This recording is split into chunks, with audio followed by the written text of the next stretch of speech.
Welcome to my class students. आज हम English lit 1 chapter 1 honeycomb के जो 3 क्वेश्चन है उसका सेशन 6 जो कंक्लूडिंग पार्ट है that I am going to do वो हम करने जा रहे हैं और वो है वर्किंग विथ लैंग्वेज। यहाँ पर आपका वर्किंग विथ लैंग्वेज है जिसमें आपकी एक्सरसाइजेज है और आपको पता है 3 क्वेश्चंस कहानी पिछले क्लास में हमने पूरे प्रश्न उत्तर किए।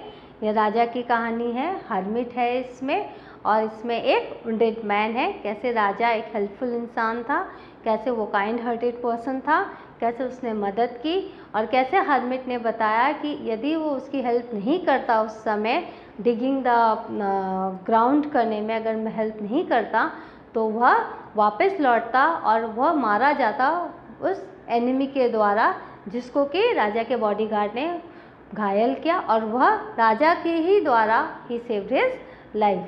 तो what is the right time? Now is the right time. Who is the right person? Most important person, the person who are there, the person whom you meet at that moment, उस now आज जो आप जिससे मिलते हो that is the most important person और आप उसके साथ अच्छा करते हो तो that is the most important business. तो इस तरह से लियो टॉल्स्टॉय की इस कहानी में हमने यह सब कुछ सीखा। तो क्वेश्चन आंसर के बाद आज मैं आपके साथ वर्किंग विथ लैंग्वेज करने वाली हूँ। सबसे पहले हमने देखा मैच आइटम्स।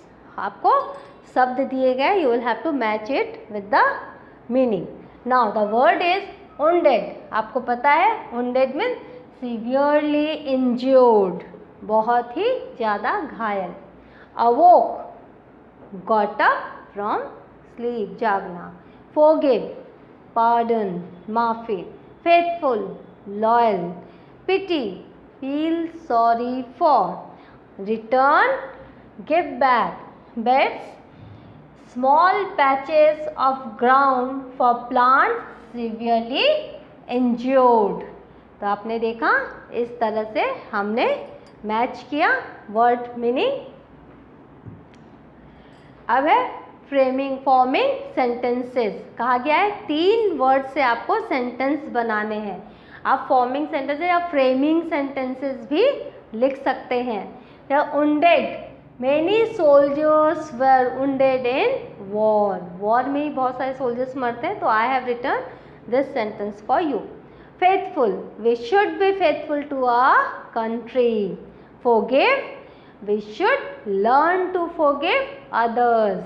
जब हम दूसरे, राजा ने कैसे माफ़ कर दिया उस व्यक्ति को, ये जानकर भी कि वो कितना हिंसक उसका शत्रु था, परंतु उसने माफ़ी मांगी तो राजा ने उसको माफ़ किया, अपने डॉक्टर्स उसके लिए तैनात किए, उसकी प्रॉपर्टी उसे वापस कर दी। तो हमें भी फॉरगिवनेस सीखनी चाहिए। Fill in the blanks. अभी आप देखो ये बहुत इम्पॉर्टेंट पोर्शन है। यहाँ पर जो एक शब्द है जज, द वर्ड इज जज। इस जज को आपको ऐसे सेट करना है कि वो पार्ट्स ऑफ स्पीच में वो आपके आए, जैसे नाउन हो कभी तो कभी वो वर्ब के रूप में आए। अब यहाँ देखो द जज, यहाँ पे जज कौन है? जज एक कॉमन नाउन की तरह आया है। द जज said that only fresh evidence would make him change his judgment. यहाँ पर जजमेंट हमने नाउन वर्ड बनाया जज से, judgment abstract noun। Now I did not notice any serious difference of opinion। यहाँ वर्ड क्या दिया है? differ। तो यहाँ पर क्या आया? difference of opinion among the debaters although they differed from one another। जबकि वो एक दूसरे से बहुत ही अलग थे।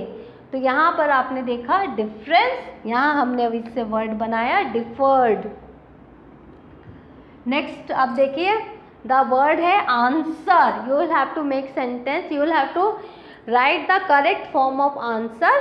जो लिखना है आपको फिल इन द ब्लैंक्स में। It's a very simple question to answer. यहाँ पर to answer, but will you accept my answer as final. तो यहाँ पर हमने आंसर को एक जगह एज ए वर्ब यूज किया और एक जगह एज ए नाउन यूज किया, माई आंसर।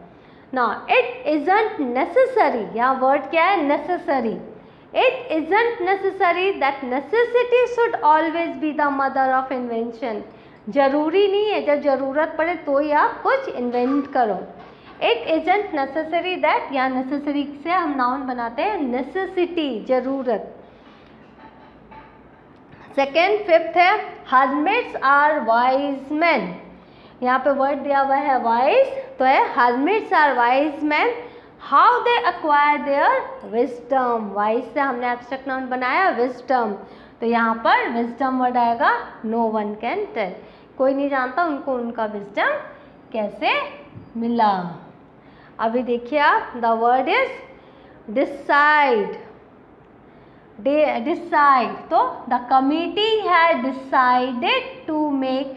यहाँ पर आपने देखा हैज़ डिसाइडेड, तो हैज़ डिसाइडेड आपने देखा ये प्रेजेंट परफेक्ट है, तो हमें ये पता है कि यहाँ पर जो है वर्ड आएगा हैज़ के साथ. हमेशा हम present perfect third form of ये लिखते हैं वर्ब का. प्रेजेंट परफेक्ट है,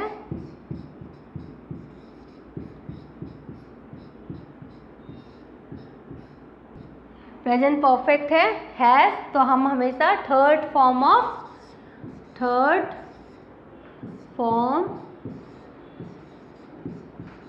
ऑफ वर्ब लिखते हैं. तो हमने third form of verb decide कर लिखा डिसाइडेड, बट यहाँ पर यह वर्ड बन गया decision. The decision is likely to please everyone. लेकिन जो डिसीजन है, डिसाइड से हमने डिसीजन बनाया. अभी सेवेंथ है asking for forgiveness is as noble. आपने वर्ड देखा फॉरगिव, तो यहाँ asking for forgiveness is as noble as willingness to forgive. तो है अगर हम फॉरगिवनेस चाहते हैं तो हमें वो देना भी आना चाहिए. तो दोनों ही बहुत ही नोबल एक्ट हैं. तो इस तरह से आपने देखा कि किस तरह से इसके ये वर्किंग विद लैंग्वेज भी हमने खत्म किया. हमने देखा तो यहाँ पर हमारा यह चैप्टर पूरी तरह से समाप्त हो गया है. हमने यहाँ पर फिल इन द ब्लैंक्स किया. यहाँ पर आप फ्रेमिंग भी लिख सकते हैं. फ्रेमिंग, अगर फॉर्मिंग आए फ्रेमिंग आए मतलब आपको इस तरह से मेक सेंटेंसेस बनाने हैं. This is word is given, आपको मेक सेंटेंसेस बनाने हैं. फॉर्मिंग, फ्रेमिंग या मेक सेंटेंसेस, हम कुछ भी इंस्ट्रक्शंस दे सकते हैं. आपको कंफ्यूज नहीं होना है, आपको मेक सेंटेंसेस बनाने हैं. तो इस तरह से हमने यह पूरा चैप्टर ख़त्म किया और इसके प्रश्न उत्तर आपने देख लिए. आपने वर्किंग विथ ग्रामर भी देख लिया, लैंग्वेज भी देख लिया, वर्किंग विथ लैंग्वेज. और इस तरह से यह पूरी कहानी को हम फिर से आप अपने घर पे पढ़ोगे, इसको समझोगे और इससे कुछ जो भी इसमें सीख है उसको अपनाने की कोशिश करोगे.